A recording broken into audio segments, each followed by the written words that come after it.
பிரம்மாண்டத்தை காட்டணுன்றதுக்காகவே வந்து இவர் வந்து ஸ்க்ரீன் பிளேயில் வந்து பார்த்தீங்கன்னா ஏதோ ஒரு இடத்துல வந்து இவர் நழுவி விழுந்துட்டார் போல இருக்கு ரிஷப் ஷெட்டின்றது தான் நான் பார்க்குறேன்.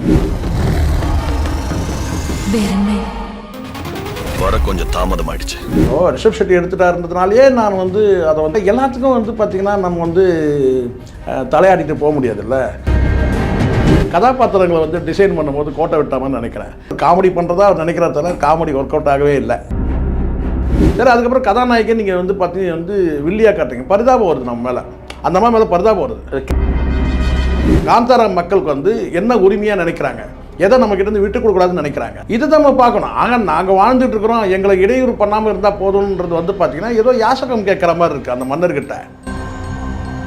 இதில் வந்து சென்டிமெண்ட்டு ஒர்க் அவுட் ஆகலை. Father and son work out ஆகலை. ஃபாதர் அண்ட் டாட்டர் சென்டிமெண்ட்டாவது ஒர்க் அவுட் ஆகுதா?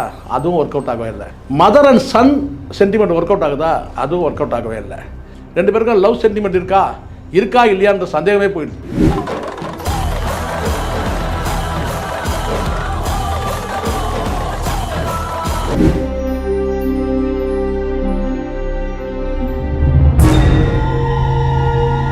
ஆடுகளம் சினிமா நேயர்களுக்கு வணக்கம். இன்றைய நேர்காணலில் நம்மோடு இணைந்திருக்கிறார் சினிமா விமர்சகர் திரு சேகர் அவர்கள். வணக்கம் சார். சார் வணக்கம் சார். வணக்கம் சார். என்ன sir, Kantara pan India movie India முழுக்க கலகிட்டு இருக்குது. அதுவும் குறிப்பாக காந்தாரா அந்த முதல் பாகம் அட்டகாசமாக ஒரு பேசும் பொருளாக இருந்தது. காந்தாரா மேலே சில விமர்சனங்களை வைக்கிறீங்க, அதை பார்க்குறோம் சார். விமர்சனங்கள் வந்து ஒரு படத்துக்கு வந்து விமர்சனங்கள் தேவை சார்.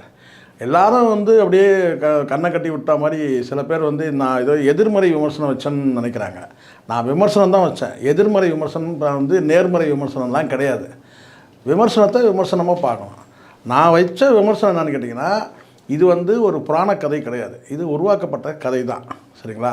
அதில் ரிஷப் ஷெட்டியோட வந்து பார்த்திங்கன்னா அவருடைய கடந்த கால அந்த காந்தாராவும் சரி, இந்த படமும் வந்து பார்த்திங்கன்னா நான் ஒரே பார்வையில் தான் நான் பார்க்குறேன். நான் வந்து வித்தியாசமாக பார்க்கல, மாறுபடுத்தி பார்க்கலாம். ஆனால் ரிஷப் ஷெட்டி வேணால் மாறுபட்டுருக்கலாம். அதில் பிரம்மாண்டத்தை நோக்கி நகர்றாரு, அதில் பிரம்மாண்டம்லாம் இல்லை. சாதாரண ஒரு எளிய குடும்பத்தில் ஒரு தாய், ஒரு மகன், அதுவும் தந்தை உருப்படி இல்லாத ஒரு தந்தை, அதுக்கு வந்து அவர் மகனாக பிறந்திருக்காரு. இவர் கொஞ்சம் ஊதாரித்தனமாக இருக்கிறாரு. அப்படி தான் அந்த படத்தில் வந்துக்கிறேன்னா அது தாய்க்கும் மகனுக்கும் உள்ள அந்த இது வந்து ரொம்பவே கனெக்ட் ஆச்சு. அந்த ரெண்டு பேருக்குள்ள நடக்கிற அந்த உரையாடலாக இருக்கட்டும், இது வந்து எல்லா குடும்பங்களையும் சில வந்து பிள்ளைகளுக்கு நடக்கிறது தான். அது நல்லா இருந்துச்சு. அதுக்கப்புறம் அவரோட சேர்ந்து ஊதாரித்தனமாக சுற்றக்கூடிய அவங்களெலாம் ஒரு காமெடி கனெக்ட் ஆச்சு. அது தாண்டி வந்து பார்த்திங்கன்னா வந்து யாருமே எதிர்பாராத ஒரு ட்விஸ்ட் ஆகும். கடைசியில் வந்து இவர் வந்து சாமியாக வந்து அவர் ஆடக்கூடிய அந்த நடனம், அதாவது நடனம் சொல்கிறத விட அது ஒரு ஃபைட், அப்படி தான் நம்ம சொல்லணும். நடனமாக ஃபைட்டானே வந்து கன்ஃபியூஷன் ஆகி கடைசியில் வந்து வதம் பண்ணுற மாதிரி, வில்லனை வதம் பண்ணுற மாதிரி ஒரு காட்சி. இதெல்லாம் வந்து மக்களை கவருது. அதை தாண்டி படத்தில் ஒரு எத்திக்ஸ் இருந்துது. நான் சொல்லக்கூடியது முதல் காந்தாராவில் சொல்கிறேன். இது சாப்டர் 1ன்றது வந்து கேட்டால் அது முந்தைய பாகத்தை தான் படமாக எடுத்துருக்காங்க. நான் இந்த படத்துக்குள்ளே போகல, நான் முதல் படத்தை பற்றி நான் பேசுகிறேன். அதில் வந்து ஒரு மண்ணுரிமை பேசக்கூடிய வந்து சாதாரண மக்கள் வந்து பார்த்திங்கன்னா அந்த பெரிய எத்திக்ஸாக சொல்லப்படுதுன்னு கேட்டால், அந்த மக்களும் கூட வந்து மண்ணுக்கு ஆசைப்பட்டு தங்களுடைய வணங்கக்கூடிய கடவுளை வந்து தாரவார்க்கிறது மன்னர்கிட்ட. அப்புறம் அதே மன்னருடைய பரம்பரையில் வந்து பார்த்திங்கன்னா வந்து அவங்க வந்து சொல்ல முடியாத வந்து கஷ்டத்துக்கு ஆளாகிறது. அதுக்கு பிறகு வந்து கேட்டால் அரசு வந்து அந்த நிலத்தை வந்து கையகப்படுத்துறது. வனத்தில் வந்து இவங்க போயிட்டு வந்து எடுக்கக்கூடிய அந்த பொருட்களை அது காட்டு சொல்லியாக இருக்கட்டும் அல்லது வந்து எதுவாக இருந்தாலும் அதை வந்து அரசு அதிகாரி வந்து உரிமை கோர்றது. இது எல்லாமே வந்து படத்தில் ரொம்ப ஒர்க் அவுட் ஆச்சு. அதில் கிஷோர் கேரக்டர் வந்து ரொம்ப வந்து ஸ்ட்ராங் கேரக்டர் தான் அதில். ஸோ இதில் வந்து பார்த்திங்கன்னா இந்த படத்தில் வந்து எண்ணற்ற நிறைய கேரக்டர்களை உள்ளே வச்சுருக்கிறாரு. பிரம்மாண்டத்தை காட்டணுன்றதுக்காகவே வந்து இவர் வந்து திரைக்கதையில் வந்து ஸ்க்ரீன் பிளேயில் வந்து பார்த்திங்கன்னா ஏதோ ஒரு இடத்துல வந்து இவர் நழுவி விழுந்துட்டார் போல இருக்குது ரிஷப் ஷெட்டின்றது தான் நான் பார்க்குறேன். இங்கே எல்லாருக்கும் ஒரு பார்வை இருக்குது சார். இப்போது ரிஷப் ஷெட்டி எடுத்துட்டாருன்றதுனாலே நான் வந்து அதை வந்து எல்லோரும் நமக்கு தம்பி தான். இப்போது விஜய் சேதுபதி நமக்கு எப்படி தம்பியோ, எப்படி வந்து யாஷ் நமக்கு தம்பியோ, அப்படி தான் ரிஷப் ஷெட்டியை நான் பார்க்குறேன். என்ன ஒரு படி மேலேயே நான் வந்து விஜய் சேதுபதியாக இருக்கட்டும், யாஷா இருக்கட்டும், இவங்க ரெண்டு பேரை தாண்டி நான் வந்து ரிஷப் ஷெட்டியை வந்து நான் வந்து பார்த்திங்கன்னா நான் வந்து மதிக்கிறேன். அவருடைய படைப்பாற்றலை வந்து நான் மதிக்கிறேன், அவருடைய திறமையை நான் மதிக்கிறேன், அவருடைய உழைப்பை நான் மதிக்கிறேன். இப்படி அது அவருடைய அறிவை கூட நான் மதிக்கிறேன். ஆனால் அதே சமயத்தில் எல்லாத்துக்கும் வந்து பார்த்திங்கன்னா நம்ம வந்து தலையாடிட்டு போக முடியாதுல்ல. சில குறைகள் இருந்தால் நம்ம குறைகள் சொல்லி தான். என்னென்ன குறைகள்? இதை வந்து நான் வந்து இதை நான் நாத்திக அப்படின்னு கிடையாது. இல்லை, நீங்கள் குறைய என்ன பார்க்குறீங்க? அதனால் இதில் வந்து எனக்கு குறைன்றது வந்து பார்த்திங்கன்னா வந்து ஒரு சொல்லப்பட்ட கதை வந்து பார்த்திங்கன்னா ஒரு பாதி படம் வந்து பார்த்திங்கன்னா மக்கள்கிட்ட வந்து சரியாக போய் வந்து புரிதல் ஏற்படவே இல்லை. ஒரு முறைக்கு 2 முறை பார்த்தா தான் புரியுன்ற மாதிரி இருக்குது. கதைகள் சொல்லப்படுறதுன்னு கேட்டால் எல்லாமே வந்து ஒரு அந்த அந்த ஸ்டோரி வந்து பார்த்திங்கன்னா வந்து காட்சிப்படுத்துகிற விதத்தெல்லாம் ஓகே. விஷுவல் வந்து பார்த்திங்கன்னா வந்து எஃபெக்ட்லாம் ரொம்ப நல்லா இருந்தது. மேக்கிங் வந்து ரொம்ப நல்லா இருந்தது. அதெல்லாம் நான் ஓகே, நான் எல்லாம் சொல்லலை. ஆனால் என்னென்னா கதாபாத்திரங்களை வந்து டிசைன் பண்ணும்போது கோட்டை விட்டாமன்னு நினைக்கிறேன். காமெடின்ற பேரில் வந்து ஒரு நபரை போட்டிருக்கிறாரு. அந்த நபர் எனக்கு பேர் தெரியல. பட் ஏதோ ஒன்று, ஆனால் வந்து அவர் காமெடி பண்ணுறதா அவர் நினைக்கிறதால காமெடி ஒர்க் அவுட் ஆகவே இல்லை. சரி, அதை தாண்டி வந்து கேட்டால் சரி கதையில் வந்து பார்த்திங்கன்னா வந்து ஈஸ்வர பூந்தோட்டம்னு சொல்லி வைக்கிறாங்க. அந்த ஈஸ்வர பூந்தோட்டமில் என்ன சொன்ன ஸ்பெஷல் அப்படின்றது வந்து எப்படி அவதாரில் எப்படி சொல்லுவாங்கன்னா ஒரு மலரை கூட காட்டுவாங்க, பூக்களை கூட காட்டுவாங்க என்ன. ஸோ அங்கே வந்து பார்த்திங்கன்னா அந்த ஈஸ்வர பூந்தோட்டத்தில் வந்து பார்த்திங்கன்னா வந்து வனவிலங்குகள் சிறப்பாக அல்லது அங்கே விளையக்கூடிய தானியங்கள் சிறப்பான்றதை வந்து கொஞ்சம் ஆழமாக காட்டவே இல்லை. ஒரு விரிவாக காட்டுறாங்களே தவிர ஒரு ஆழமாக காட்டிடணும். உண்மையிலேயே அந்த மக்கள் வந்து அங்கே காந்தார மக்கள் வந்து வாழ்வாதாரம் எது, அந்த காந்தார மக்கள் முதல் பாகத்தில் காந்தார மக்களுக்கு அந்த மண் தான் உரிமைன்றதை காமிச்சார். அதுதான் அவங்களுடைய ஜீவன், அப்படி தான் காட்டினார். இதில் வந்து பார்த்திங்கன்னா இந்த அந்த மண்ணை சார்ந்து அந்த மண்ணில் விளைவிக்கக்கூடிய விளைபொருள் அதுதான் அங்கே வந்து அவங்களுடைய வாழ்வாதாரன்றதை வந்து இன்னும் கொஞ்சம் ஆழமாக காட்டலைன்றது என்னுடைய எண்ணம் ஒன்று. சரி, அதை வந்து அடைய துடிக்கிறதுக்கு ஒரு மன்னர் வராரு. அதில் ஒரு கூட்டம் வந்து அங்கே இருக்குது. அதே வனத்திலே வந்து ஒரு கூட்டம் இருக்குது. இவங்களுக்கு எதிராக காந்தார மக்களுக்கு எதிரான இருக்குதுன்னு சொன்னால் அந்த 2 குரூப்பையும் காட்டும் போது கேட்டால் ஓரளவுக்கு இந்த ராஜாக்களை வந்து ராஜாவோட பரம்பரை இதை வேணால் கூட கொஞ்சம் நல்லா காட்டியிருக்கிறாருன்னு சொல்லலாம். தவிர அங்கே ஒரு கும்பல் வனத்திலே கும்பல் இவங்களுக்கு எதிராக இருக்குது, இந்த மக்களுக்கு எதிராக இருக்குது. அவங்களையும் வந்து ஒரு விகாரமான உருவத்தில் காட்டணுன்றது தெரியல. அங்கே வந்து பார்த்திங்கன்னா அவங்களும் மனிதர்கள் தான்ன்ற மாதிரி தான் நீங்கள் காட்டும் போது ஏன் விகாரமாக அவங்கள காட்டணும் அப்படின்றது ஒன்று இருக்குது. அது வந்து மக்களை மிரட்டுறதுக்காக காட்டினாரா அப்படி வச்சுருக்காரான்றது தெரியல. சரி, அவங்களுடைய நோக்கமும் என்னன்றது வந்து பார்த்திங்கன்னா ரொம்ப அழுத்தமாக சொல்லவே இல்லை. எல்லாமே மேலோட்டமாக அப்படி சொல்லிக்கிட்டே போகிற மாதிரி இருக்குது. ஏன்னா இவருக்கு கொடுக்கப்பட்டிருக்க 3 மணி நேரத்தில் எதுவுமே அழுத்தமாக இல்லை. ஏதாவது ஒரு விஷயம் அழுத்தமாக இருக்கான்னா இல்லை. அதை தாண்டி உங்களுக்கு வந்து மதர் சென்டிமெண்ட் வந்து அந்த படத்தில் ஒர்க் அவுட் ஆச்சு முதல் படத்தில். இதில் வந்து மதர் சென்டிமெண்ட் காட்டுறாங்களே தவிர அவ்வளோ வந்து பார்த்திங்கன்னா வந்து அம்மாவுக்கும் மகனுக்கும் உள்ள இருக்கக்கூடிய அந்த உரையாடல்கள் வந்து ரொம்ப அழுத்தமாக இல்லை. அந்த படத்தில் வந்து போகிற போக்கில் வந்து வசனங்கள் நிறைய பேசுகிற மாதிரி இருக்கும் அந்த அம்மா. ஆனால் வந்து திட்டிகிட்டே தான் மகனை திட்டிகிட்டே இருப்பாங்க. ஆனால் மகனுக்கும் தாய்க்கும் உள்ள அந்த பாசம் வந்து வெளிப்படும்.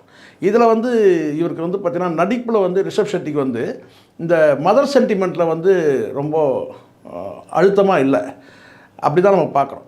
இது ஒரு பக்கம் இருந்தாலும் வந்து கேட்டால் இது எல்லாத்துக்கும் வந்து பார்த்திங்கன்னா வந்து ட்விஸ்ட் வைக்கிற மாதிரி கேட்டால் வில்லனை வந்து காட்டுறாங்க. அந்த வில்லனை தாண்டி வேறு யாரோ பெருசாக இருக்கிறாங்கன்னு பார்த்தீங்கன்னா அதில் வந்து ஒரு கோமாளித்தனமான ஒரு ராஜா தான் வில்லனாக காட்டுறாங்க.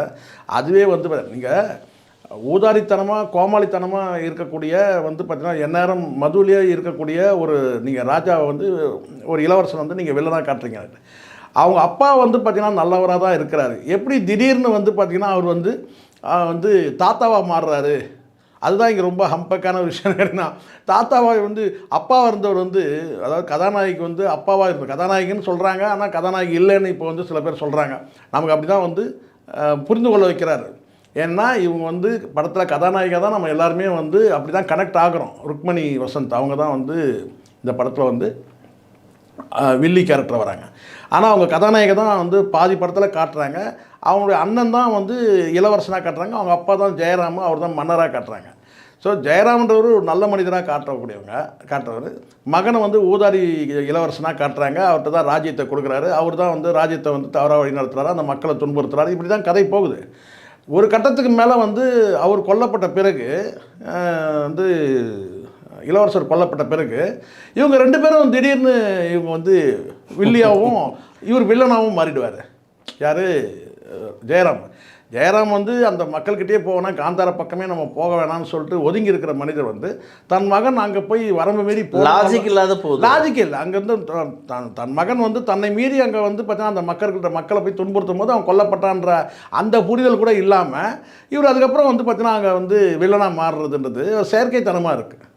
சரி, அது தாண்டி கேட்டால் இப்போ கதாநாயகியாக வந்து எல்லாரும் பார்க்கப்பட்ட இவங்க சில பேர் சொல்கிறாங்க அவர் காதலிச்சாரா, காதலிக்கலேன்றாங்க. ஆனால் கிட்டத்தட்ட எப்படி பாகுபலியில் எப்படி ஒரு சில காட்சிகள் இருக்குதோ அப்படி தான் காட்சிகள் வந்து வச்சுருக்கிறாரு ரிஷப் ஷெட்டி. அப்போ வந்து கேட்டால் எல்லாருமே நம்ம நம்புகிறோம். என்னென்னு கேட்டால் இவங்க தான் கதாநாயகின்றதை வந்து அவர் சொல்கிறாரோ இல்லையா ரிஷப் ஷெட்டி, அந்த காட்சிகள் மூலமாக நம்ம நம்புகிறோம். ஆனால் ட்விஸ்ட் வைக்கிறன்ற பேரில் கேட்டிங்கன்னா அவங்கள வந்து பார்த்தீங்கன்னா வில்லியாக மாற்றுறாரு. சரி, அந்த வில்லியாக மாறின பிறகு அவங்க வந்து பெரிய வில்லித்தனம் ஏதாவது காட்டினாங்களான்னு கேட்டிங்கன்னா இல்லை. சரி, அது கூட சரி, ரைட், ஓகே, வில்லித்தனமாக காட்டவே இல்லை.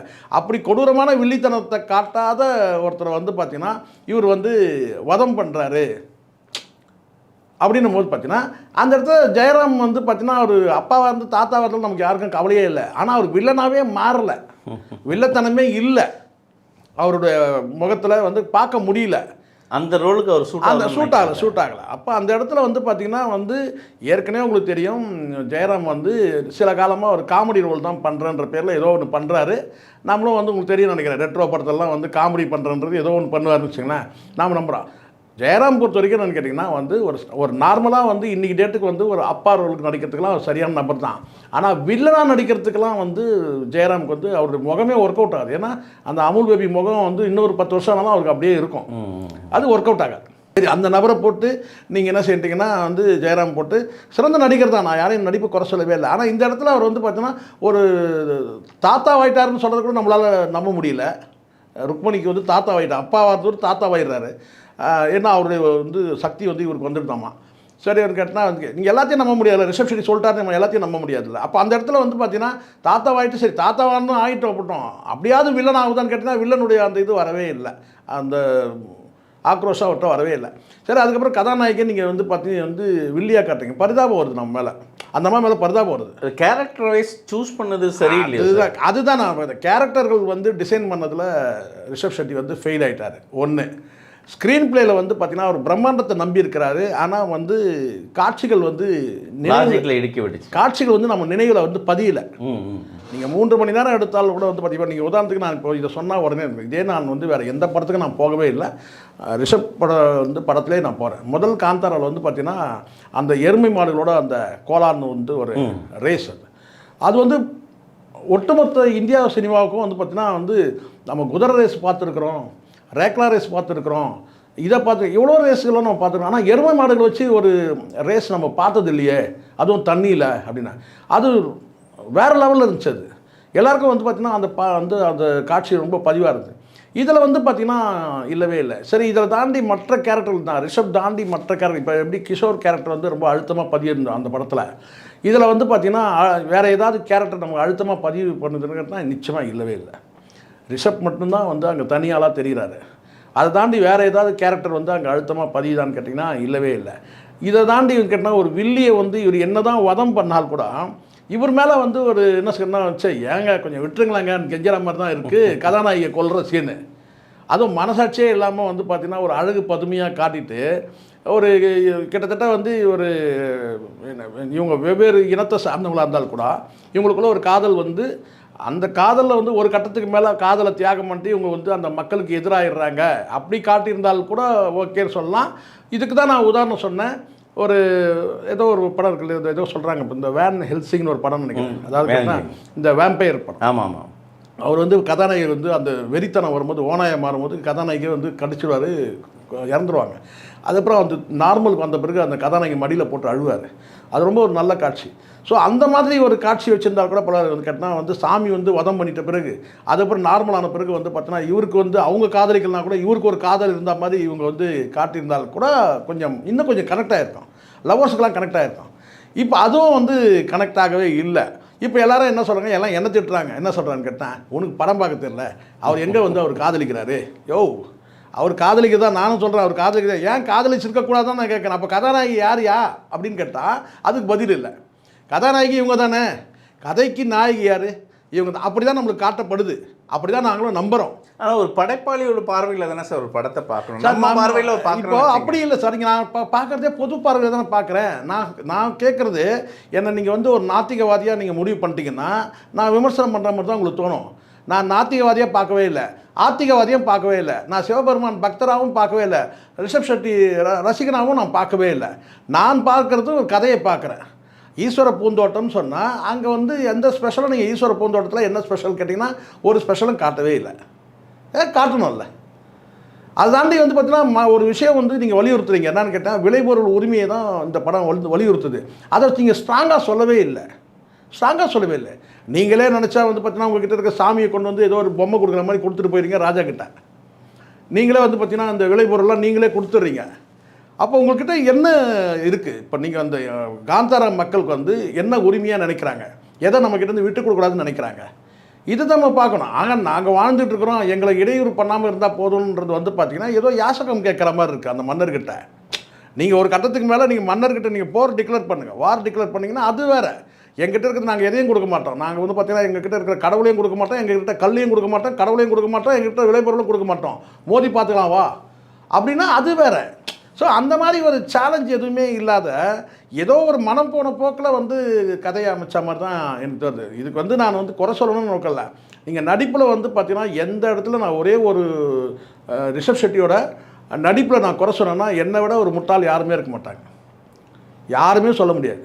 ரிஷப் ஷெட்டியோட அந்த இதை கட்டினா அந்த நடிப்பை வந்து நான் குறை சொல்லவே இல்லை. எப்படி வந்து முதல் பாகத்தில் எப்படி அவர் வந்து சாமி வந்து ஆடுறாரோ அதெல்லாம் வந்து இதுலேயும் அதே பண்ணியிருக்கிறாரு. என்ன அந்த சவுண்டு வந்து பார்த்திங்கன்னா அதில் நிறைய சவுண்டு வரும், இதில் வந்து சவுண்டு குறைவாக இருக்குது.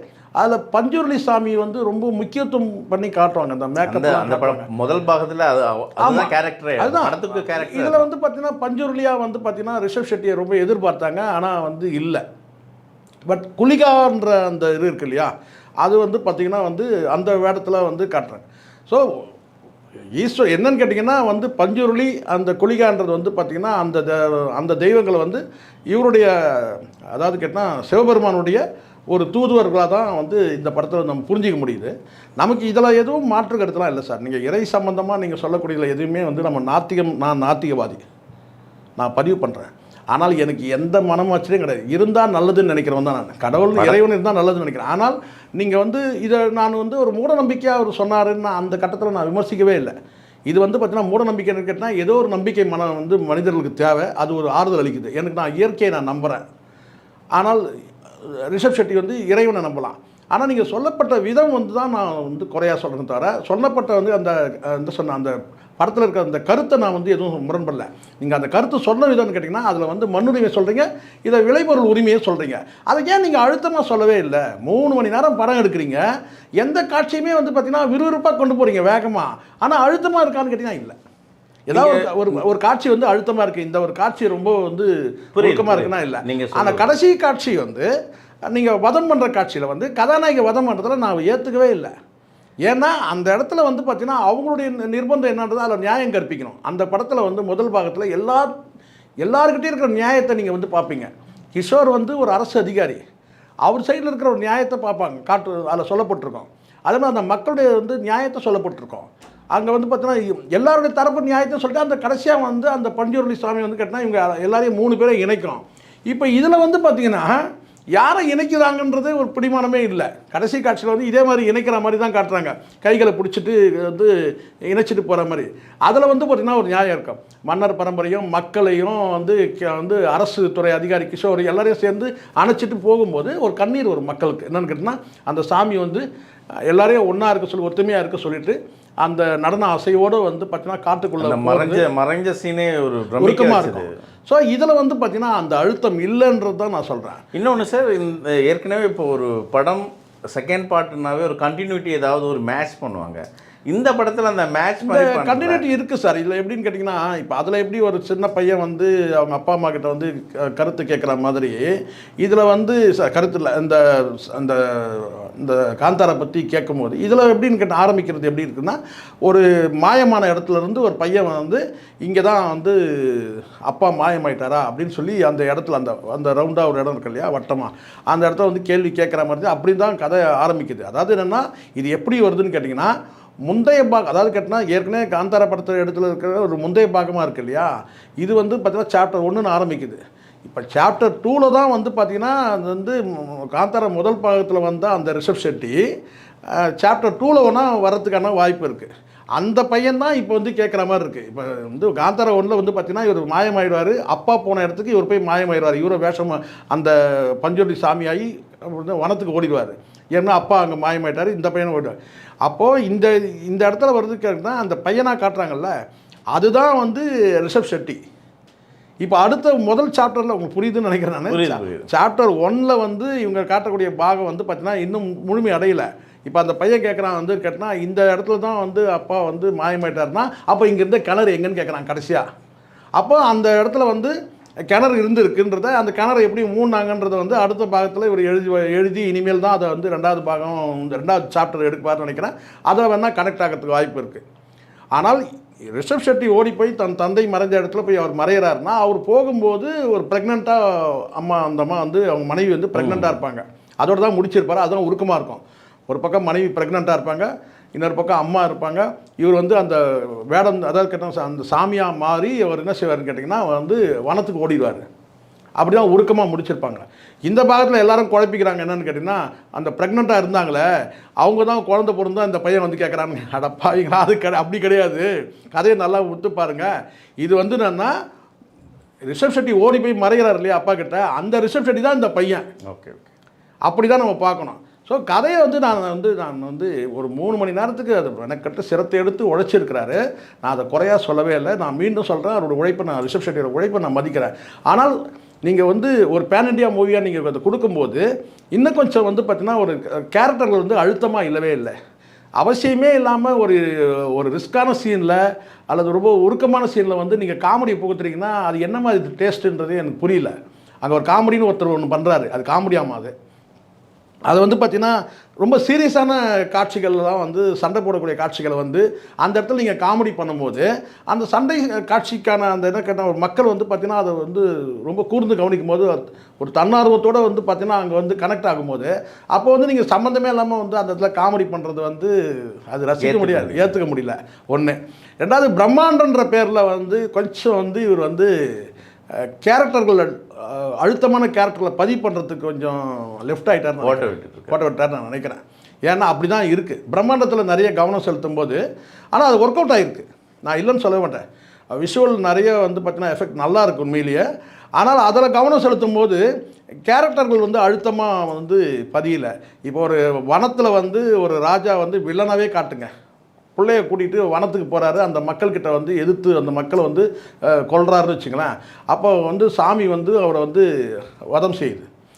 அப்போது இந்த இடத்துல வந்து பார்த்தீங்கன்னா அந்த புல்லை வந்து பார்த்தீங்கன்னா அந்த வனத்தில் தனியாக இருந்து அவன் தான் அங்கேருந்து மீட்டு கொண்டு போய் ஒரு மக்கள் மீட்டு கொண்டு போயிட்டு அவனை வந்து அந்த ராஜ்யத்தை விடுறாங்க. அந்த இடத்துல வந்து பார்த்தீங்கன்னா அப்பாவுக்கும் மகனுக்கும் உள்ள அந்த பாசத்தை கொஞ்சம் காமிச்சிருந்தீங்கன்னா ஃப்யூச்சரில் வந்து பார்த்திங்கன்னா ஜெயராம் வளர்ந்து அவர் வந்து பார்த்திங்கன்னா வந்து அந்த மக்களை வந்து அந்த மக்களை கொல்றதுக்காக அவர் போகிறாருன்னும் போது கொஞ்சம் இது இருக்கும். ஸோ அந்த இடத்துலையும் வந்து சரியாக வந்து கனெக்ட் ஆகலை. கதாநாயக்கும் இவருக்கும் கனெக்ட் ஆகலை. இன்னொரு பக்கம் வந்து தன் மகன் வந்து ஊதாரின்னு தெரிஞ்சிருந்தே அவர் வந்து அவனுக்கு வந்து பட்டாபிஷேகம் பண்ணி வைக்கிறது வந்து பார்த்திங்கன்னா வந்து அந்த இடத்துல வந்து பார்த்திங்கன்னா வந்து மகன் இப்படி செயல்படுறானேன்னு சொல்லிட்டு ஒரு நாள் கூட வந்து ஜெயராம் வருத்தப்படவே மாட்டார். மக்கள் மகன் இப்படி ஊதாரியாக இருக்கிறானே அப்படின்னு சொல்லிட்டு கூட வருத்தப்பட. ஸோ இப்படி ஒரு சின்ன சின்ன கேரக்டரில் சின்ன சின்ன மிஸ்டேக்கில் வந்து பார்த்திங்கன்னா மொத்தமாக சேரும்போது அது ஒரு பெரிய குறையாக இருக்குது. அதை தாண்டி வந்து பார்த்திங்கன்னா படம் வந்து பார்த்திங்கன்னா வந்து 1000 கோடி அடிக்குமா அந்த கவலை நமக்கு இல்லை. 1000 கோடி அடித்தா அது ரிஷப் ஷெட்டியோட உழைப்புக்கு, நாம் அதில் ஒன்றும் பங்கு கேட்க போகிறதில்ல. ஆனாலும் சில குறைகள் இருந்தாக்கா அந்த குறைகளை சொல்லும்போது அடுத்த பாகம் வரும்போது அதை மாற்றிக்கிறதுக்கான வாய்ப்பு இருக்குது. இதில் வந்து சென்டிமெண்ட்டு ஒர்க் அவுட் ஆகலை. டோட்டலாக mother sentiment, father and son work out ஆகலை.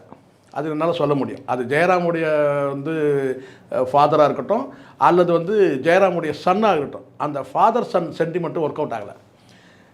ஃபாதர் அண்ட் டாட்டர் சென்டிமெண்ட்டாவது ஒர்க் அவுட் ஆகுதா? அதுவும் ஒர்க் அவுட் ஆகவே இல்லை.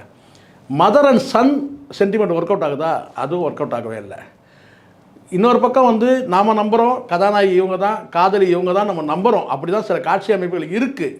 ஆனாலும் வந்து பார்த்திங்கன்னா அங்கே வந்து 2 பேருக்கும் லவ் சென்டிமெண்ட் இருக்கா இல்லையான்ற சந்தேகமே போயிடுது.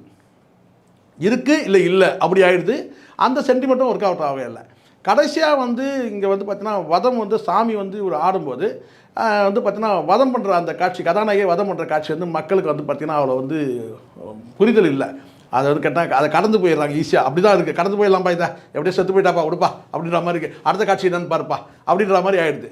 கடைசியாக வந்து பார்த்தீங்கன்னா வந்து சரி இது கடைசி தீர்வு என்ன, இந்த சாமி என்ன தான் சொல்லிட்டு தீர்வு சொல்லிட்டு போகுதுன்னு கேட்டால் அந்த தானியங்களை எடுத்து எல்லார் கையிலையும் கொடுக்குற மாதிரி ஒரு காட்சி அமைச்சிருந்தாங்கன்னா நல்லாயிருக்கும். அந்த விளைபொருளை வந்து எடுத்து எல்லார் கையிலையும் வந்து பகிர்ந்து கொடுத்துட்டு வனத்தில் போய் மறைகிற மாதிரி காமிச்சிருந்தாலும் நல்லா இருந்திருக்கும். அப்படியும் காட்டவே இல்லை. அதனால் சென்டிமெண்ட் காட்சிகள் வந்து அழுத்தமாக பதிவே இல்லைன்றது தான் என் பார்வை. குறை சொல்லணுன்றதுக்காக சொல்லலை, இதுதான் உண்மை. நன்றி சார். நன்றி சார்.